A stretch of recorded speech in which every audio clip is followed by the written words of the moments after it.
Kalau ikut tafsiran daripada Peguam Negara dan juga Menteri Undang-Undang, terdapat percanggahan di antara Perlembagaan Seksa 40, Perkara 40, iaitu Agong diwajibkan mengikuti nasihat daripada Perdana Menteri sahaja.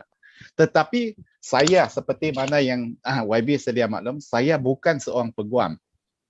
Tetapi apabila saya membaca Ordinan Darurat Kuasa-Kuasa Perlu 2021 Perkara 14(1)B,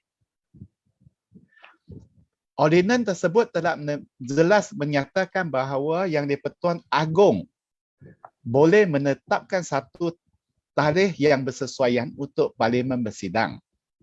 So, apa pandangan YB tentang percanggahan pandangan ini sebagai seorang peguam antara Seksa Perkara 40 Perlembagaan dengan Ordinan 14(1)B ini?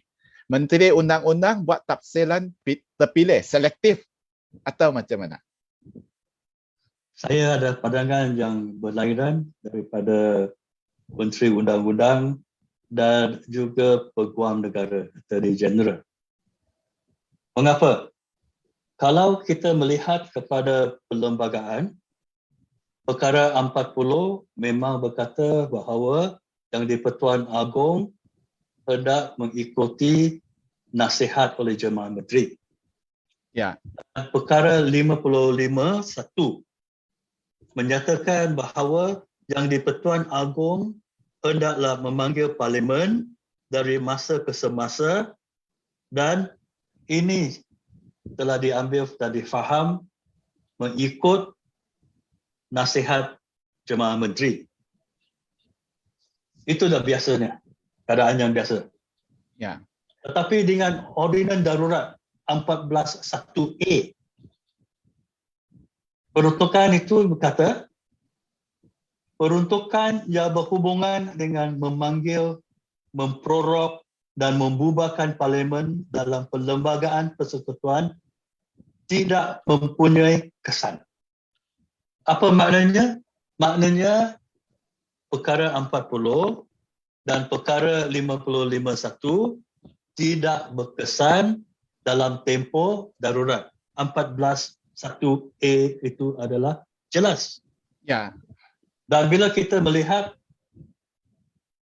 14(1)B yang berkata Parlimen hendaklah dipanggil, diprorok dan dibubarkan pada suatu tarikh sebagaimana yang difikirkan sesuai oleh Yang Bertuan Agong. Ini memang telah memberikan kuasa kepada Yang di-Pertuan Agong mengikut fikiran Yang di-Pertuan Agong. Kalau maksudnya ialah juga Yang di-Pertuan Agong di bawah 14(1)B hendak mengikut nasihat Jemaah Menteri, tidak guna untuk mengadakan peringatan 14 ini. Ini sia-siakan. So ini tidak boleh menjadi prinsip, kerana kalau adalah sama, tidak perlu untuk mengadakan section ini. Bila section A dilihat, memang jelas bahawa apa yang sedia ada di perlembagaan itu tidak berkesan. Maknanya 14(1)B memberikan kuasa kepada Yang di-Pertuan Agong menggunakan fikiran yang sesuai. Tidak ada perkataan mengikut nasihat, kerana apa yang digunakan ialah difikirkan sesuai oleh Yang di-Pertuan Agong. So maknanya ini bercanggah, dan bila kita melihat kepada peringatan 17 dan 18 Ordinan Darurat, maknanya di mana perkara di perlembagaan itu tidak selaras dengan apa yang diadakan di dalam Ordinan Darurat, bahawa Ordinan Darurat akan mengatasinya. So dengan itu 14(1)B yang hendak dipakai selama tempoh darurat ini berada.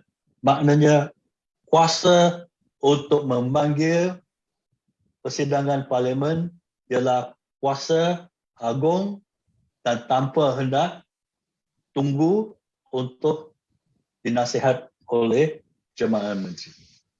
Sebagai tambahan YB yang disebut dalam penjelasan YB tadi tentang 17 dan 18 Ordinan Darurat, selain daripada pencanggahan sebalang pencanggahan undang-undang yang sedia ada, ordinan ini akan mengatasi, ini yang dimaksudkan oleh YB.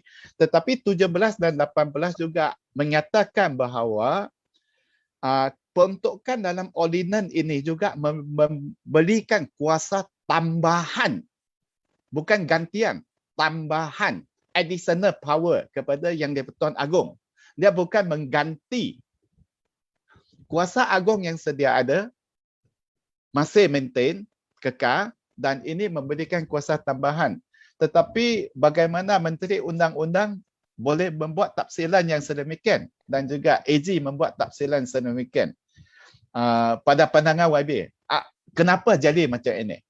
Saya bukan peguam pun saya boleh faham. Selagi bahasa Malaysia, saya boleh faham. Tapi Menteri Undang-Undang, dia tak faham bahasa Malaysia dan juga tak faham undang-undang padahal dia seorang lawyer. Patutnya lebih alif daripada saya.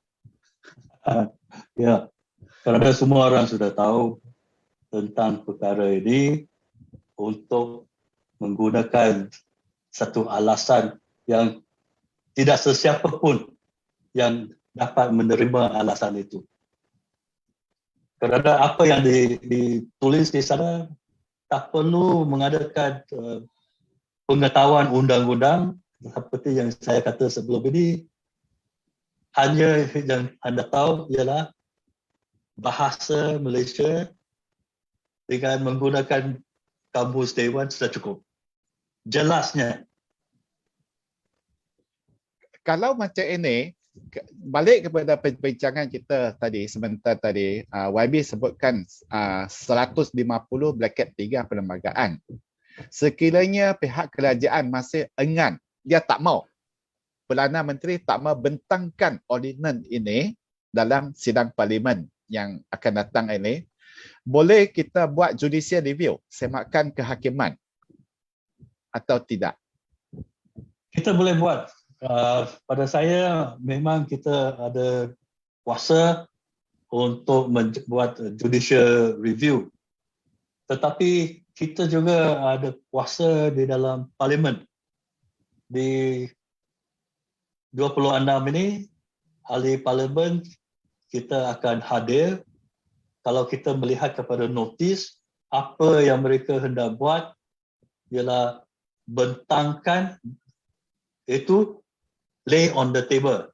Tetapi kalau kita melihat kepada notis, tidak ada usul, tidak ada pembahasan, tidak ada undi. Pada saya, itu melanggar 150/3. Dan kita sebagai ahli parlimen, bersama dengan speaker, bersama dengan Perdana Menteri, bersama dengan Menteri Undang-Undang, semua telah angkat sumpah. Kita telah sumpah untuk membela perlembagaan persekutuan. Dan kita tidak mulai melanggar apa yang jelas. 1503 itu adalah jelas.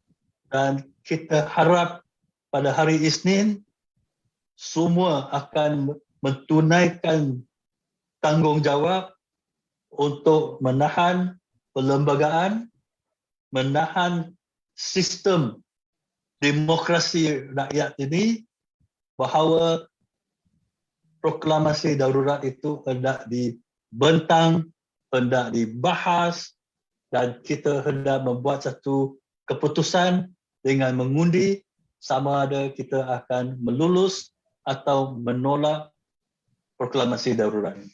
Dan itu ialah tujuan dan niat agung.